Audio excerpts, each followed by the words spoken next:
We live in a time where masculinity is shamed and men don't know what it means to be a man.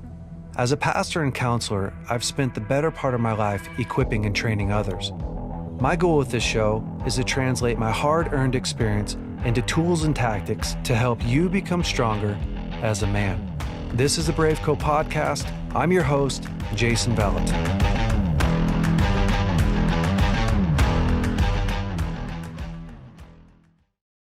Hey, BraveCo man, welcome back to the BraveCo podcast.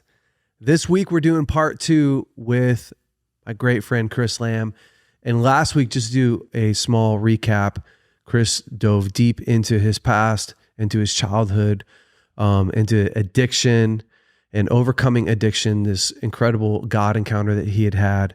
But also, you talked a lot about the trials that you faced with cancer and battling cancer and overcoming that. And so, man, your story is so inspirational. Even just coming out of addiction and working through that with fathers in your life or men in your life, coming to a place of real wholeness. But this week, we're going to dive into your success. So your financial success, especially. And there's a lot of guys, Chris, that, I mean, me included, that didn't grow up in a home where we talked about finances a lot. So I grew up in a home where my dad was a businessman, and a great businessman. But I didn't learn a bunch about finances and how to steward finances. I learned a lot about God and a lot about how to steward my relationship with God and a lot about emotional health and a lot about church.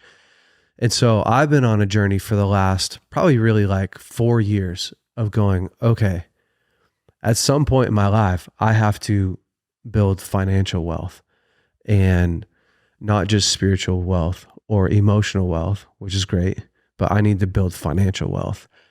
And so I really want to dive into that this week and give guys some real practical tips on where to start and how to avoid some of the pitfalls and all that stuff. So before we do that though, just take me through a little bit, like, how did you become financially successful? When did you get to a place where you're like, I understand the game. I know what I'm doing? Yeah, well, I think for me, it started early in my career when I started the mortgage business. And remember, it wasn't like I chose it. It was just something I kind of fell into. I got into the mortgage business in 2001, and around 2007 and 8, right before the crash, what eventually became the Great Recession from all the bad mortgages and foreclosures. Yeah. I had some people that were around me who basically made a lot of bad decisions. And I would say a lot of society at that time were taking out bad loans and leveraging debt and buying things that they couldn't normally afford. If these weird loans where you could finance 100% of the house with no income didn't exist. So there was this bubble that was getting created that most people probably remember or at least heard about. And I saw so many people during the crash lose everything. Wow. Their homes. A lot of them lost their marriages, and some of them even went to prison because their identity was in how they looked and their money. And so I had this really bad example at an early age before I had money. And I'm glad that I didn't. So wait, were you in the mortgage industry when that happened in 2008? Yes. Yeah, I was. I was in the mortgage business from 2001 till current. So I had a front row seat to 2008. I was in processing. I was younger, so I wasn't a loan officer yet. Okay. But I was in the space, and I had all these colleagues and people that I knew all over the country. And I just seen the lifestyle adjust with their income. And the way that economies always work is they go up and then they always usually contract, and which is why living below your means is such a smart thing, because you can weather all economies. So seeing these examples of people losing everything and identifying with it and buying fancy cars and stuff, I really learned what not to do. That was the beginning for me, is what not to do. My mom, she did a great job with us, but we didn't have a whole lot of money growing up. She certainly wasn't, I would say, someone who knew how to steward finances super well. Yeah. We had a foreclosure and a bankruptcy that we remember when we were growing up. So there was all these negative emotions around the mismanagement. So fear was the first part of this journey for me. I was afraid of going through that. Well, I had switched companies at some time around 2008, and I had worked for a couple guys who they had a completely different story. These were guys who lived way below their means, who had a high income, but they were taking their money and they were making investments with it. So if they only needed X amount to live on, whatever they had left, they were constantly buying rental properties, buying manufactured homes across the nation that were refurbished and having them shipped over here and put on little lots and flipping properties and developing real estate. And I just saw the lifestyle. These guys had better marriages. They were more engaged with their family. They did not care what people thought. They bought used cars, discounted clothes, but these were the guys that actually had money. Yeah. And so it was really, for me, the exposure to those opposites that helped me at a young age decide, like, this is probably the right way to do it, and this is the wrong way to do it. And some of those guys brought me in and kind of mentored me and taught me very simple things like balancing checkbooks and doing a P&L and a personal family budget. And so that was kind of the start for me. That's wild. Yeah. How did you know, like when did you get to a point where you're like, financially, I don't have to worry about anything any other time. Like, I have made it financially. I don't actually think that today, because one of the things that people, not everyone, but people realize when they start accumulating wealth is at some point you realize it's not about the money. And I think that people that can take wealth to the next level and they start focusing on other people's money, and they have to find things that are more motivating, because having money and buying nice things, it isn't actually very motivating. And so I would say that I felt the pressure, I felt less pressure when I got debt free. Okay. So at some point in that time frame, I had gotten out of debt and I had some money saved. And it was the first time in my life I'd ever had 6 months of reserves. And this was actually, honestly, this would probably been a little bit before all that happened, because I started changing my finances early in my career because of seeing how people were living.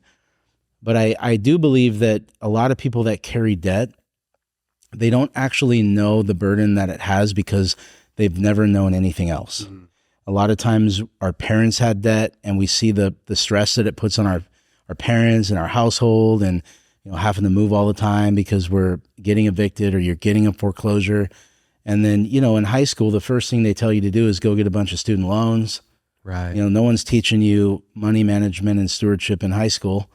And so I think that most people have lived with debt, from the start, and they don't know what it's like to not have debt. So I do remember that was a moment for me where I felt some freedom, that if I lose my job today, I don't have to worry about moving next month. Right. I have some breathing room. Like, I can kind of take a step back and reevaluate life. And for me, that was probably step one. Yeah. I think that once I started getting rental properties and I started building up an investment account and I started understanding compound interest, and I realized that I have not just 6 months, but 5 years of runway now, that was a pretty powerful thing. But for me, the drive for working and doing what I'm doing, at some point it wasn't really about that. And it was more about just wanting to win, wanting to build something, and then, wanting to help the people that were helping me along the way, because they, someone that owns a business, a lot of times a business owner is getting the majority of the profits of the company. And I'm not saying there's anything wrong with that. Yeah. They put their blood, sweat, and tears into it. They built it. They put themselves at risk, while oftentimes the people that work for the business, they're making a lot less. And so I'm in a group of guys now that we really try to have a culture where when your team retires you learn to retire them. Mm. And so, today I still have pressure, but it's a different type of pressure. Like, I don't have to work anymore. And if I didn't want to, I could change my life up a little bit and not work another day, but I wouldn't want that life. Yeah. Yeah, you wouldn't last very long in that life. I wouldn't, man. No. I would not. It'd be like taking your dog and putting him in the back seat of your car for a long time. He would eat everything inside of it. I don't know what I would do, man. Yeah. I would. Yeah. So no, that's cool. So, okay, step one. What's step one for guys? Again, like, I think when it comes to money, most people don't even know where to start. And so is there like a simple step one that you take guys through? Like, hey, here's where to start. I think that step one is you have to identify the belief systems you have around money. Because just like anything, if I love Dave Ramsey and I think he's helped a lot of people, but some of those programs, they deal with the behavior and they don't get to the root. And just like someone that goes on a diet for a year but they never actually have sustainable health for long periods of time, it's because they're never getting to the root and they're not dealing with they don't have a big enough why. They have belief systems. So I think for most people, it's really understanding, like, having a vision for what you want in your life. What do you want your life to look like? Like, do you want to be in a position where you have to stay at your job? Because if you lose your job, you may not pay your mortgage and be able to put food on the table. Or do you have dreams in your life where you would like to start a business and there's no way you could do that today because you don't have the capital and you're living paycheck to paycheck? Whatever it is, maybe it's material things. It's a house, it's a car, it's the trip that you never got to go on. But I think the first thing that guys have to do is create a compelling vision for what they would like their life to look like if money was not an issue, because that's the thing that's going to give them the drive to change their behavior. One of the challenges, so I'm going to push on that a little bit. Please do. One of the challenges is I see a lot of people get into the mode where they want a lot of things, but they don't know what to do to get to that step. And I agree with you. Like, you have to be able to know where you're going, or at least envision what you want. Sure. But then what do we do from there? Yeah. Like that's part of the, like I always say in counseling, for instance, and I like this perspective. Like, I almost always look through life through the lens of a counselor. Like, when I have a married couple sitting in front of me, I'm always thinking, when they're going to go home, right? They're going to go home out of my office. And if they don't know what to do when their feet hit the ground in the morning, they're just going to go right back to what they've always done. Like, what's the first step? Okay, if a guy has a vision, if he goes, man, my vision is to own my own home, own my own cars, debt free, and whatever, have $100,000 in the bank. Yeah. What's his next step? Yeah. Well, that was, that's just a part of the process in the beginning. Yep. And then from there, what you have to do is you have to find people who have what you want and can show you how to do it. And that's a tricky thing to do right now, because I don't know what the statistic is, but I was talking to a guy yesterday on a Zoom call, and a ton of people right now that are on social media that are showing Lamborghinis and airplanes and telling you how to make money don't actually have any. And a lot of people... Shock. I know. Yeah. Like it's fake. It's all fake. The only money they're making is the money that you're going to pay them to buy their course on how to make money. And the other thing is, a lot of us are influenced by people who give us, their intentions are good, but they aren't qualified to tell you how to make money and how to save money, how to invest money, because they haven't actually done it themselves. So I think that is probably the first step, is you have to try and find people that can show you the path. And they're out there. And a lot of times they're right around you, and you just have to ask them if they will help you. And even if they don't know everything, if they're further ahead of you, they can take you where they're at. And that's really the journey for most people, is they got to find those people, and then they got to get vulnerable. Say, hey, I'm trying to change my finances. Like, I'm on a text thread with a bunch of our friends, and someone yesterday put a text out there and said, does anyone know a good personal family budget to use?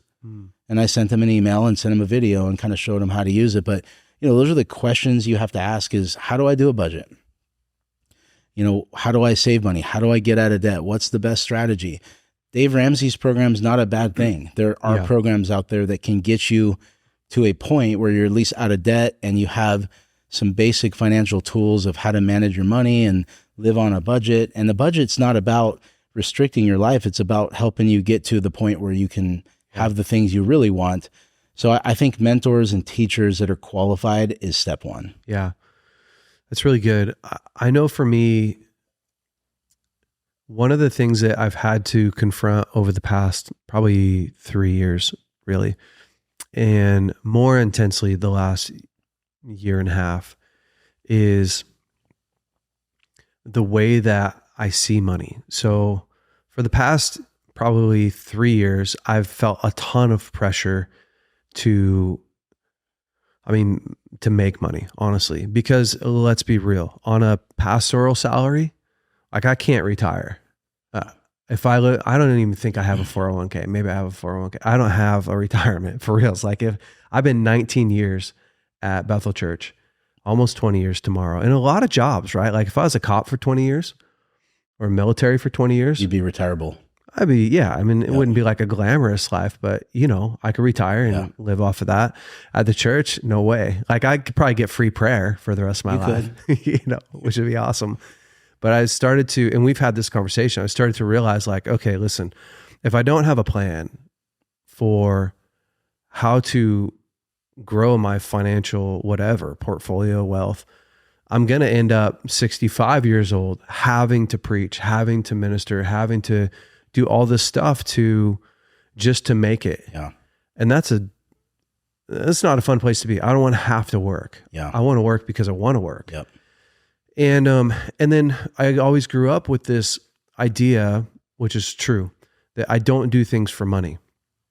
And it was a core value that my dad gave me, which I love because honestly, it's part of what's kept my ministry really pure. Yeah. Is I can't be bought. I've done so much stuff for people that have lots of money, counseled lots of millionaires, multimillionaires, counseled billionaires, their sons.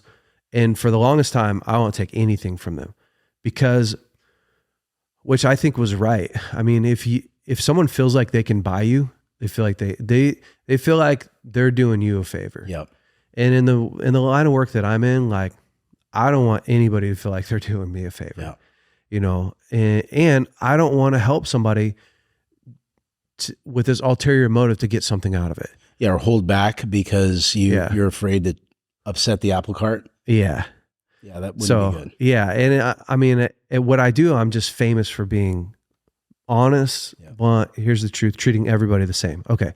So kind of with that mindset, the flip side started to happen where I'm realizing like, oh shoot, if I don't change the way that I interact and come up with a better strategy, or not even a better strategy, come up with a strategy to start building wealth, don't do it for money, but make money at it, then I'm going to do what I've watched a whole bunch of other people in my line of work do forever. Yep. And so I think when you started talking about confront the way that you see money, for me, I go back to like, okay, forever I've looked at, I got to save, I got to cut. But then you start thinking like, let's be honest, nobody gets rich by saving money. Right. And nobody gets, like, you can only cut so much stuff out of your budget before you're like, I'm anemic. Yeah. Like I can't freaking buy anything. And it gets to this place, like, I'll just be really honest. So it is the BraveCo podcast. Like we get offered lots of free trips. I get offered lots of free, hey, come out here and hunt over here. Come do this thing. I can't take the trips because I can't pay for the tags. Yep. Like I can't pay for a free trip, the $300 to buy my deer license so it just gets to this point where it's like, God dang, man. Not where I feel sorry for myself, right? But it's like, I don't want to live like this. I don't want to be held under this, like, I don't got an extra limitation. I don't got an extra $300. You're probably going to have a lot more people buying your tags now. Yeah, no. I cut cheese out of my budget last week. I cut cheddar cheese out of my budget, and now I'm telling my wife like, hey, I want to go to this Alaska hunt, or I want to go. She's like, yeah, we get $20 a week to spend. Like that's a pastor's salary. Yeah. You get $20 to spend on whatever you, babe, spend it wherever you want. As inflation rises, you know what I mean? I'm like, dang, I can't even buy that candy bar anymore, you know? Like, it's too much. It's not that bad, but it's bad, you know? It is bad. And so I would like to dive in maybe just a little bit more on how to make a switch, doesn't matter who you are, how to make a switch into, okay, what are the different things that people can do to start to either build wealth, or is it really sit down and come up with a financial plan? Is it like maybe give some more direction? And I can continue to unpack like what I started to do. I mean, for me, maybe I'll do that first. For me, I pulled my dad in right away and my mom in right away, and because they're good at finances. And I like having people in my life who are better than me at an area. It was exposing, you know, I felt like a little kid. I got my dad and my mom in my living room, and they're like, let's go over your budget. And my mom's real thorough. Yep. And my dad's super blunt. But dude, even they looked at it and they're like, you can only squeeze a turnip so much, you know? And so they started to go like, hey, what's a couple ways that you could make ends meet? Right. So I was like, I don't know, $1,000 short.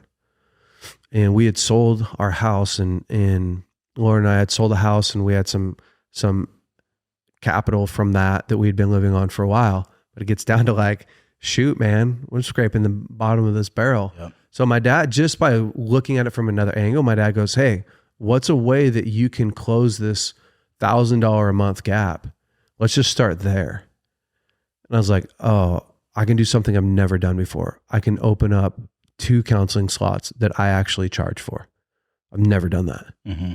And if I just I did 2 spots a week in complete, okay, now I don't have to worry about, am I bleeding money out?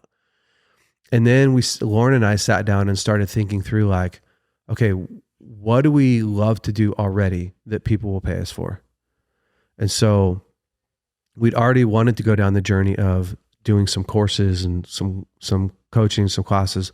So we did some of those and but for us, we've started to think in that direction of like, what do you love to do better than most people that you know, that people are willing to pay you for? Yeah.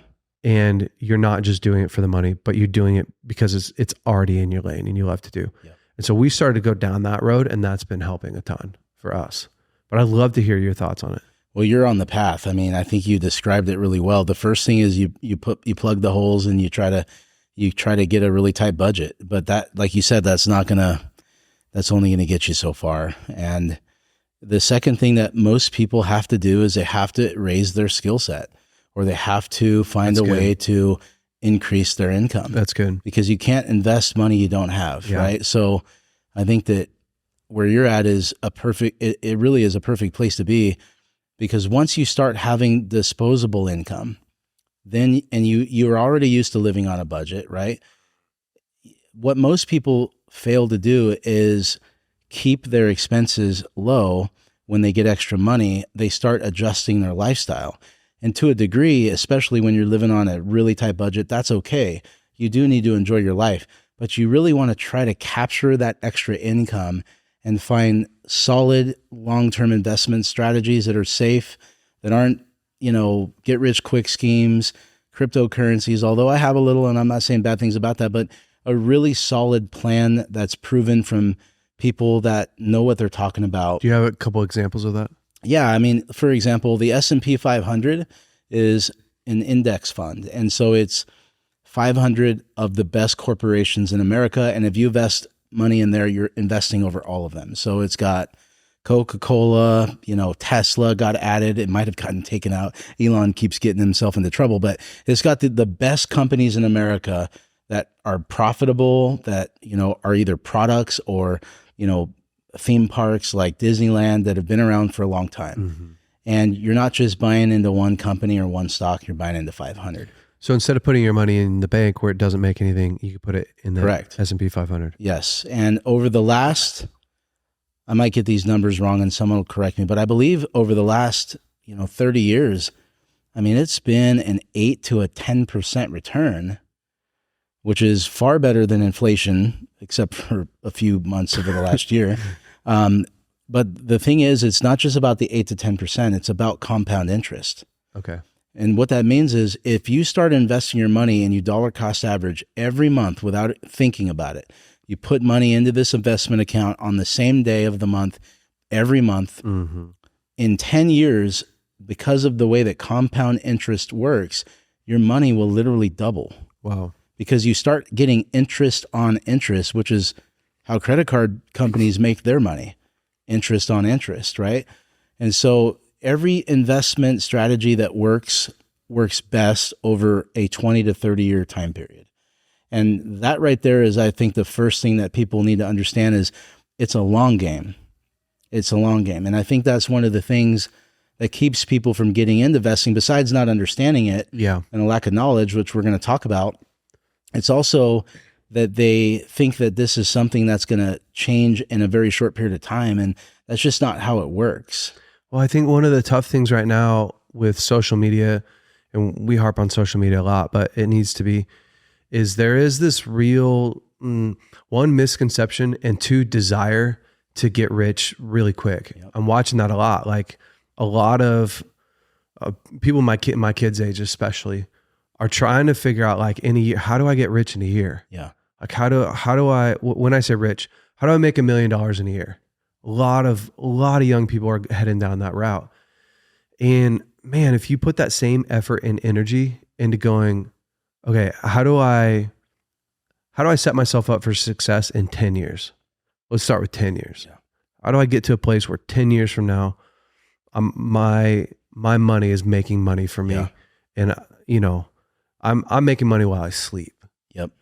Seems like that's got to be the target. 10 years is a great place to start, because if someone can commit to something for 10 years, the next 20 will not be a problem, because they're going to learn so many things along that process. And by the time they get to 10 years, like, they're totally a believer, and I think that, even David and I had talked about it. It's about hitting base hits, not trying to hit home runs. And every now and then in the journey of wealth creation, you're going to get a home run, but you stop looking for them because that's a loser's errand. Like, I think I told this story to some people. A guy in my coaching group made $7 million on one trade 2 years ago, and we're on a call. And my coach, who has $103 million right now, and when I met him 15 years ago, he had $5 million. So through his investing in compound interest, he has grown his income exponentially. That's not a great example because he has a great business that's done really well. But the point of it was, he looked at this guy in front of all of us. He said, "You're ruined from investing." And he said to us, "Why do you think that is?" And we all said, "Because he's going to try to repeat that.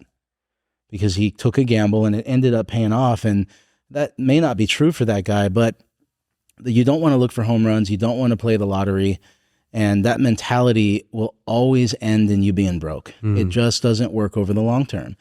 And so it really ends up being a process of learning to steward, grow your income, invest, and learning as you go that you have to commit to. You're not going to know everything up front. I mean, I'm still learning a ton right now at where I'm at. There's new levels that I have to deal with in estate planning and charitable trusts and taxation and creating LLCs. Like, someone at the base level where I was not too long ago, like, those aren't the conversations you're having. But as you enter into this process and you find people and resources, you're going to learn what you need at the time. And I think for people in the beginning, increasing their income, learning to stay out of debt, stay out of bad debt, and making smart investments like the S&P 500. You can do that on an E-Trade account on your phone, or you can get a financial planner to do it for you. I think tax-deferred opportunities like a 401k is phenomenal. A 401k is a way where you can not only invest your money, but you can lower your taxable income, because anything that you put into a 401k is going to come off the top line of your W-2. So you're going to pay less taxes. You're going to defer them till retirement. Yep. And so if you knock yourself down a tax bracket, I mean, you can save some serious money in your taxes while also building a retirement account and some pretty safe investments. So, I think for a single person, it's $20,000 a year. And for a married couple, it's around $40,000 a year you can put into that. So, I think that really it's a process. You raise your income, you create a reserve of 6 months, so that you can pay for the AC when it goes out, and Christmas present, pay cash for that trip to Hawaii instead of a credit card, always trying to pay that back and keep that around 6 months. And then once you have that income every month, you start going into tax deferred things like a 401k. And what I'll tell you is I've taken a lot of people through this journey.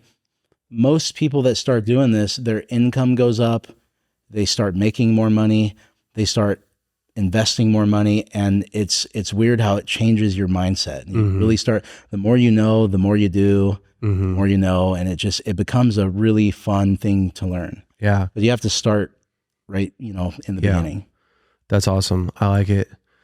What do you feel like the biggest mistake people make along the way is?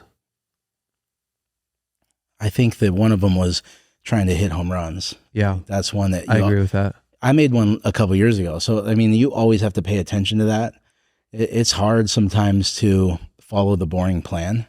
Yeah. I think another one is trying to launch too soon. Oh. And what I mean by that is I was talking to this guy yesterday who has 3 companies. He's got a TV show. He's golfing with guys like Grant Cardone, working for Tony Robbins personally.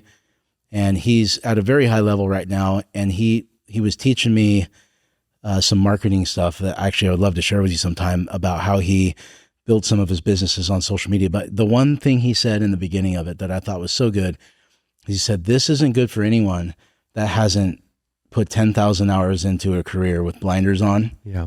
And committed to something and became excellent at it for about 10 years. Yeah. And I see a lot of people who try to become the guru and sell courses or jump out of their lane 2, 3, 4 years in. And I think that it's the people that I know that are doing really well, like they became really good at one thing and grew their income in their lane and didn't try to become an entrepreneur with multiple companies until they were excellent and experts at one field. Yeah. And so I think that's important. You got to watch your debts. In 2008, there was a guy who had $15 million of real estate in Sacramento. He was killing it.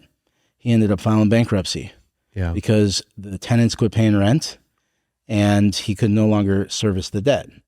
And so this story was told to me by another guy I know who was from Redding, who now has $250 million in a private jet. And his point was real estate is good and people should buy real estate, but you should be diversified and you need to have some stocks. You need to have some, a 401k. Don't put all your eggs in Don't put all your eggs in one basket. I guess that'd be a simple way to say it. Yeah. Yeah. Diversify is another way to say that. Yeah, I like that.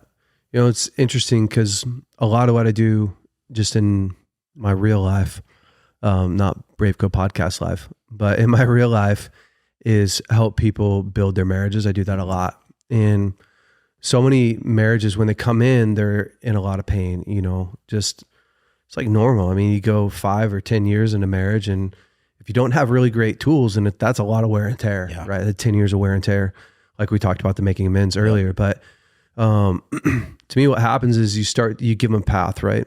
So you start to diagnose like, oh man, well, mostly what's going on in your marriage is you guys don't have great communication skills, right? So you give them some communication skills or you give them a resource. You're like, hey, go read whatever, 7 Principles for Making Marriage Work, or go read Boundaries, and that will help give you communication skills and needs and boundaries. And if you see couples over and over again, you start to notice that, man, it's easy to get inspired. It's hard to follow through, right, for them. And we're so prone to, and we do this too, right? Like you go work out, you have a hard workout, and the next morning you weigh yourself, you still weigh the same. Yeah. You go flex in the mirror, you still look the same. Yeah. You just feel sore. You just feel the pain. And so I think for me, being able to stick to the plan, like what is keeping you in the plan long enough that you could really see results. So I think one mistake people make is they measure too quick. Yeah. And I do too. If people would measure at the 6-month mark in their marriage, if they measure it in 6 months, okay, let's look back at where you've come. Like, it's fine to celebrate small success, but if you're asking yourself, am I going to stick to this plan? Am I going to follow through? You can't ask that question until 6 months, because if a married couple will give me 6 months of their time, effort, energy, and just do it, right? Bring the cheat sheet, because sometimes I'll literally give them a cheat sheet for communication. Bring it into your argument and follow it, right? I don't care how you feel. I don't care how mad you are. Follow it. And do your repair attempts afterwards, right? And just all the things that we've been teaching, because all you're trying to do is get 1% better. Yeah. That's it. Yep. And if you get 1% better every fight or every communication or every day, if you just 1% this thing, dude, before you know it, you're like 6 months down the road and you have a completely different marriage. Mm-hmm. But it takes a long time to get those skills into you to actually execute.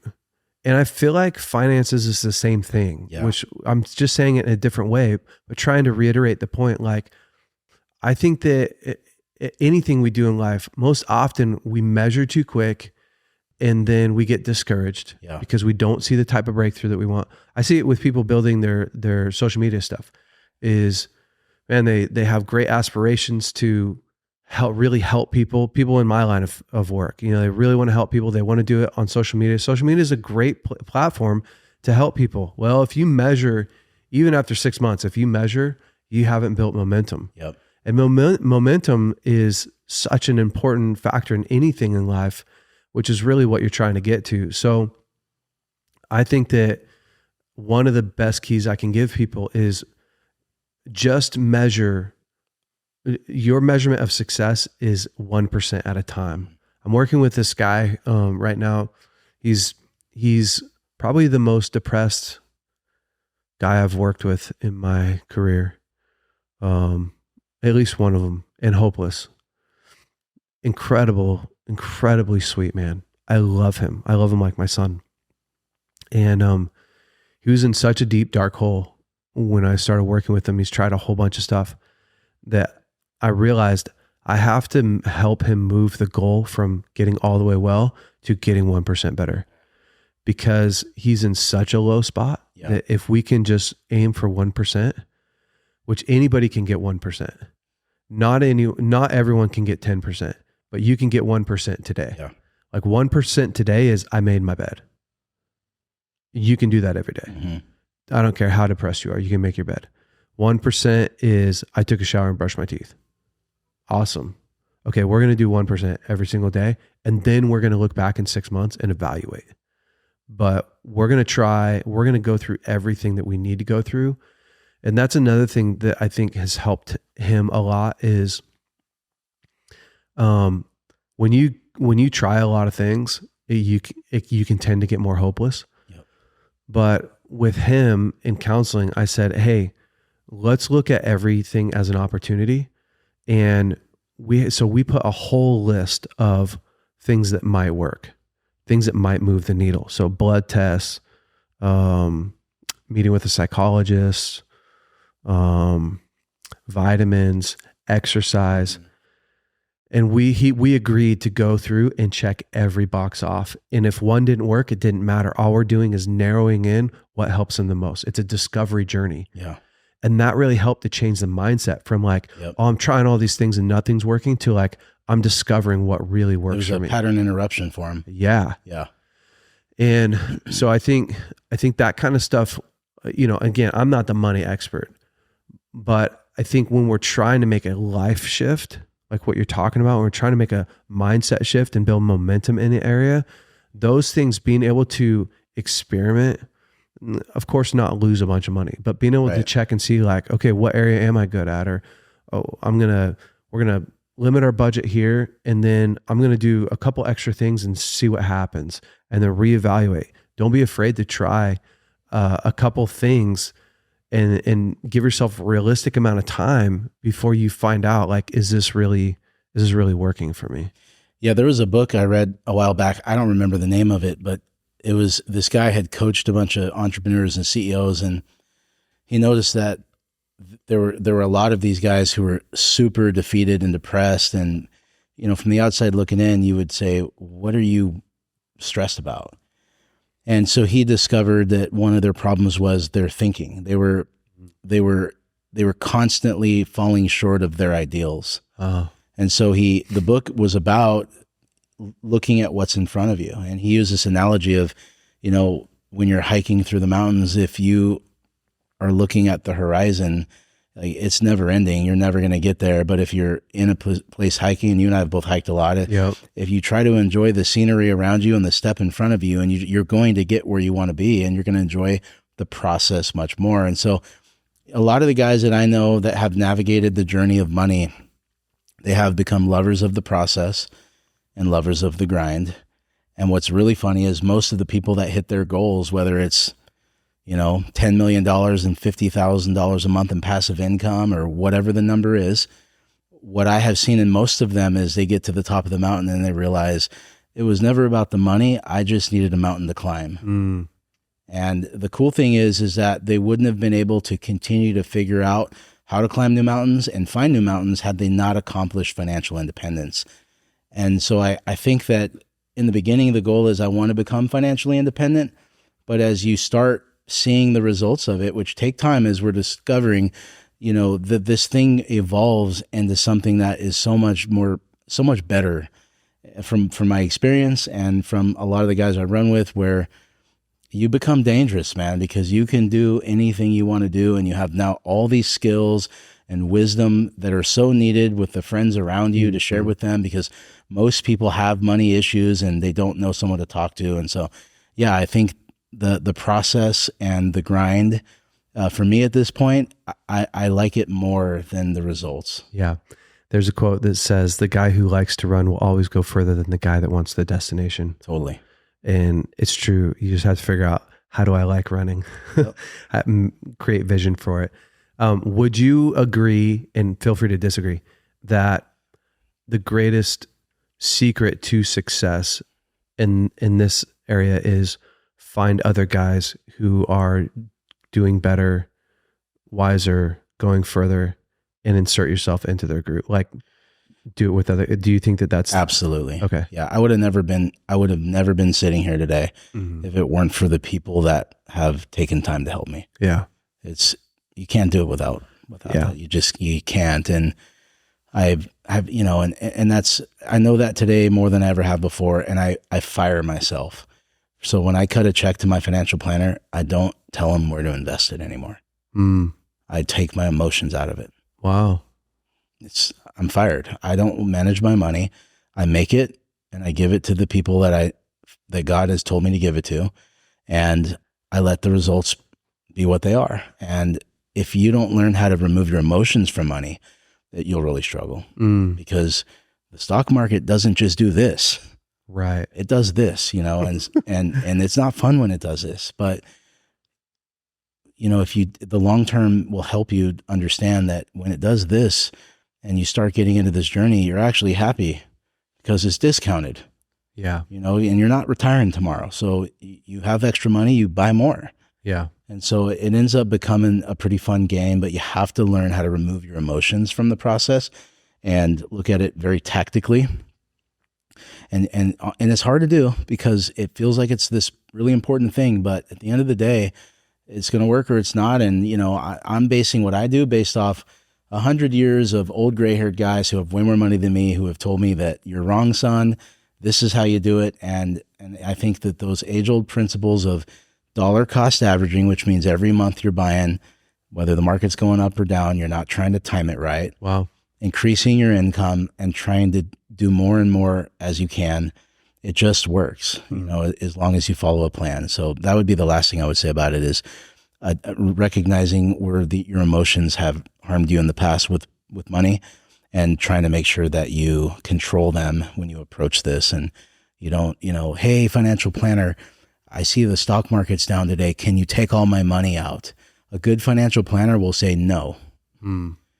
Even though it's your money, they will say, no, that's not the plan, Jason. You told me that this was a 30-year journey. I know it's down 10% today, but we're going to follow the plan. Right now, you're scared. I understand that. Hang up the phone.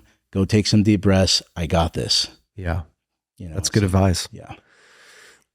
Man, I So we always say, you got to get in a group of guys. You got to run with guys who are smarter than you in different areas, or who are at least, willing to run and go places. And for me, that's been such a massive change over this past really 2 years of hanging out with guys like you. And we've got a whole bunch of other guys that we do the Foundations of Masculinity together, the 12-week course.